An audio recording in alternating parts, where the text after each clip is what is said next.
Bienvenue dans Tommy Lapoisse. La vérité dérange, mais la question libère. Je me pose la question, quand tu vas faire tes courses à Abidjan, à Bouaké, à San Pedro ou à Korogo aujourd'hui, à qui appartiennent les enseignes qui te vendent ton riz, ton huile, ton savon? Socose, famille libanaise. CDCI, groupe marocain depuis 2019. Prosuma, famille libanaise. Carrefour, français.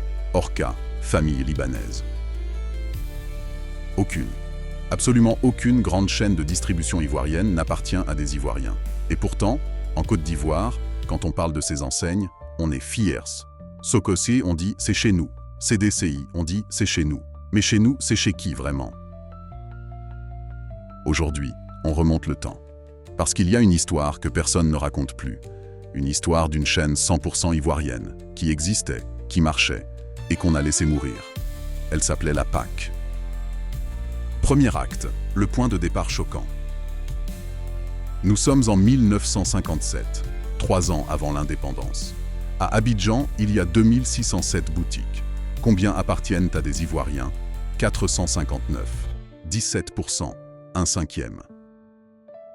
Sur 3884 tabliers, 840 sont ivoiriens. 21%. Et sur 300 sociétés d'import-export, pas plus de 10 appartiennent à des Ivoiriens. 3%. 3%. En Côte d'Ivoire, chez les Ivoiriens, sur leur propre terre. Le commerce n'était pas à eux. Il appartenait aux Français, aux Libanais, aux Syriens. L'indépendance politique arrive en 1960. Mais l'indépendance économique, elle n'est même pas commencée. Deuxième acte. Houphouët décide d'agir. Au début des années 70, Félix Houphouët-Boigny prend une décision importante. Il veut ivoiriser le commerce. Pas par la nationalisation, pas par l'expulsion, pas par la violence, par une initiative stratégique. Il crée la chaîne PAC, Programme gouvernemental d'action commerciale. L'idée est simple mais brillante. Un contrat de franchise. L'État aide, forme, structure. Mais ce sont des Ivoiriens qui gèrent. Possibilité pour les gérants de devenir propriétaires de leurs magasins. Vente de produits locaux, principalement. Et ça a marché. Pas 5 ans.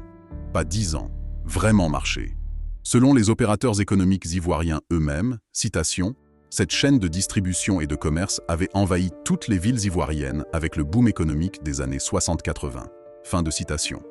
Toutes les villes ivoiriennes, pas seulement Abidjan, pas seulement Bouaké, Yamoussoukro, Man, Odiéné, Korogo, San Pedro, Daloa, Divo, Aboissau, des supermarchés ivoiriens, gérés par des Ivoiriens, vendant des produits locaux. Cette histoire a duré plus d'une décennie. Pendant que la chaîne avion française tenait dans les villages, pendant que Monoprix, Printania et Score dominaient le plateau, la PAC ivoirienne se battait pour ivoiriser le commerce en Côte d'Ivoire. Troisième acte, ce qui a tué la PAC.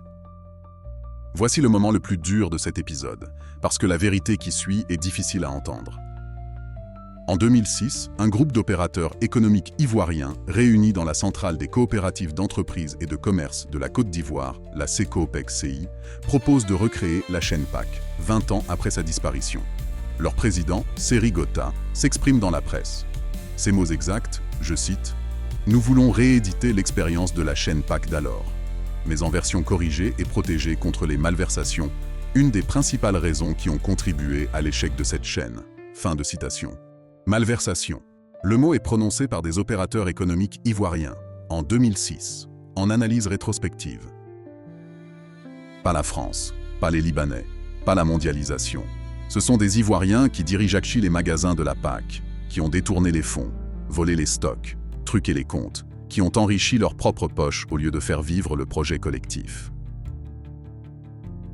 Il faut le dire clairement, la PAC n'a pas été volée par les étrangers.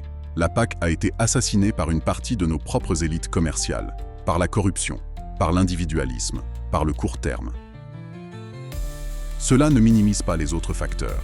Il y en avait. Le contexte économique se dégrade à partir de 1978. Les cours mondiaux du cacao chutent de 40% entre 1978 et 1986. La dette publique ivoirienne quadruple, passe de 18,7% du produit intérieur brut en 1970 à 45% en 1980.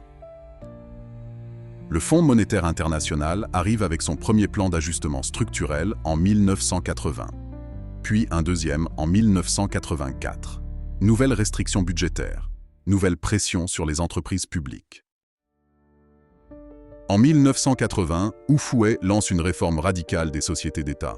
7 sont maintenues, 15 sont dissoutes, 11 changent de statut, 3 fusionnent.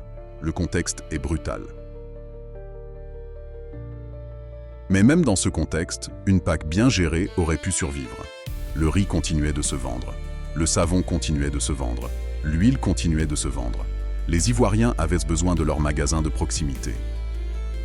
Ce qui n'a pas continué, c'est la confiance.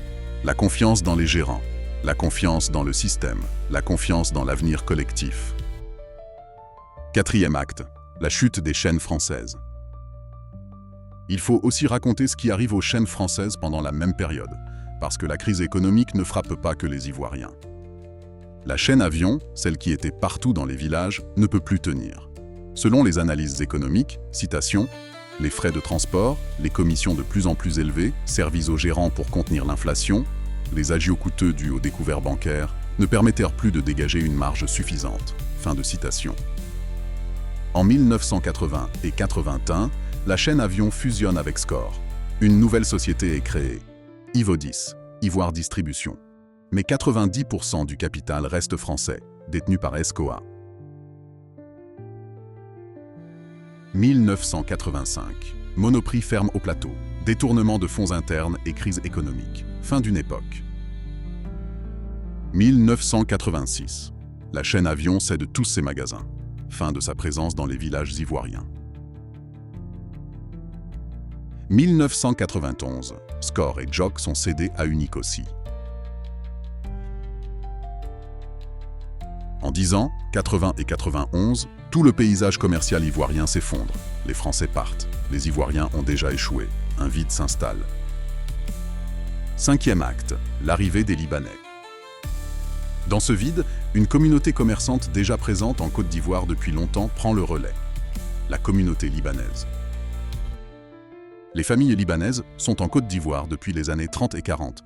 Ce sont des immigrés arrivés fuir la guerre civile libanaise, la Syrie, la Palestine. Ils ont commencé comme colporteurs, petits commerçants, épiciers de quartier. Au fil des décennies, certaines familles se sont enrichies et développées. En 2002, la famille Ezzedine, dirigée par Yasser Ezzedine, franchit une étape majeure. Elle rachète la CDCI à Unilever pour un montant non communiqué. La CDCI, ancienne CFCI Trading, filiale de Unilever, avec 18 magasins à l'époque. Les Ezzedine développent rapidement l'enseigne. Ils créent CDCI Grande Distribution, CDCI Gros, CDCI Demi-Gros, King Cash Saver, Socopric, Socofres. Ils prennent la franchise Leader Price, qu'ils revendront plus tard à Carrefour. En quelques années, CDCI devient un géant. En parallèle, d'autres familles libanaises consolident leur position. Prosuma est aussi libanaise, historiquement de la famille Fakri. Orca, autre groupe libanais, ouvre Abidjan Mall en 2016. Et Socose, présenté aujourd'hui comme fleuron ivoirien, appartient historiquement à des Libanais aussi. Sixième acte, l'arrivée des Marocains. En 2014, un tournant majeur. Le groupe marocain Retail Holding entre au capital de la CDCI. Il prend 35% des parts. 5 ans plus tard, en 2019, il rachète la totalité des parts. Retail Holding devient l'unique propriétaire de la CDCI. En 2024, la CDCI compte 150 magasins dans toute la Côte d'Ivoire. 150 magasins. Dans les villes, dans les quartiers, dans les villages. 150 magasins ivoiriens dirigés depuis Rabat. Septième acte, la fierté aveugle.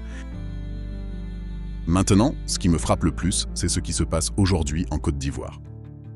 Quand un Ivoirien parle de commerce, il cite fièrement Socose ou CDCI. On dit « notre CDCI »,« notre Socose », comme s'ils étaient à nous. Il y a une amnésie collective. Peu se souviennent de la PAC. Peu savent qu'il y a eu une chaîne 100% ivoirienne, gérée par des Ivoiriens, dans toutes les villes du pays. Peu savent qu'on l'a laissé mourir, et qu'on en est en grande partie responsable. Alors, on est fiers. Fiers de chaînes libanaises, fiers de chaînes marocaines, fiers de chaînes françaises. fiers d'être des clients de nos anciens colonisateurs et de nos immigrés, sans nous demander « mais où sommes-nous » 8e acte. Que faire maintenant? En 2006, la CECOPEC-CI a proposé de recréer la PAC, 20 ans après. Sérigotta expliquait qu'il fallait 7 fois protéger le système contre les malversations. Contrôle renforcé, transparence, coopérative plutôt qu'entrepreneurs individuels. 20 ans encore ont passé depuis leur proposition. Rien n'a été fait. Aucune initiative sérieuse, aucun soutien étatique, aucun financement. La PAC ne renaîtra pas d'elle-même. Pourtant, l'exemple existe partout dans le monde. En Allemagne, les chaînes Lidl, Aldi, Rewe et Edeka sont allemandes. En France, Carrefour, Leclerc, Auchan, Casino sont françaises. Au Maroc, Marjan, Aswak Salam, Bim sont marocaines. En Corée du Sud, Lotte et Mart, Homeplus sont coréennes. Pourquoi ces pays ont-ils réussi? Pas parce qu'ils avaient plus de moyens que nous. Ils ont eu la volonté, la discipline, la confiance en eux-mêmes. Ils ont accepté que le commerce est un secteur stratégique. Ils l'ont protégé, structuré, soutenu. 9e acte, la question finale. Aujourd'hui, quand un Ivoirien fait ses courses, il achète du riz produit au Vietnam, importé par Retail Holding Maroc, une huile produite en Malaisie, importée par une famille libanaise, un savon produit en France, distribué par Carrefour. Chaque franc CFA de sa facture nourrit l'économie marocaine, libanaise, française. Presque rien ne reste dans l'économie ivoirienne. Et pendant qu'on paie, les paysans ivoiriens sont abandonnés. Le manioc, le riz local, l'huile de palme ivoirienne, la banane plantain de nos villages, n'ont plus de chaîne de distribution pour les vendre efficacement. Les circuits courts n'existent pas. L'agriculture ivoirienne est piégée entre des producteurs sans acheteurs et des acheteurs sans producteurs ivoiriens. Alors je te repose la question, quand est-ce qu'on va se souvenir qu'on a eu la PAC? Quand est-ce qu'on va cesser d'être fier de ce qui n'est pas à nous? Quand est-ce qu'on va reconnaître nos propres échecs pour ne plus les répéter? La souveraineté commence par la mémoire. Un peuple qui ne se souvient pas de ses tentatives passées est condamné à répéter les mêmes fautes. Avant de partir, je te pose une dernière question. Si tu étais à la tête du gouvernement ivoirien demain et que tu voulais recréer une PAC moderne, quelle serait ta première mesure? Réponds en commentaire. Dis-moi ce que toi tu ferais. Et si cet épisode t'a interpellé, partage-le. Surtout à un commerçant ivoirien qui pourrait porter cette vision. Surtout à un jeune qui pense que la souveraineté est un slogan, pas un supermarché. Surtout à un Ivoirien qui a oublié qu'il a le droit de posséder son propre commerce. La PAC n'était pas parfaite, mais elle était à nous. Il est temps de nous souvenir et de recommencer. C'était Tommy Lapoisse, La vérité dérange, mais la question libère. À très bientôt.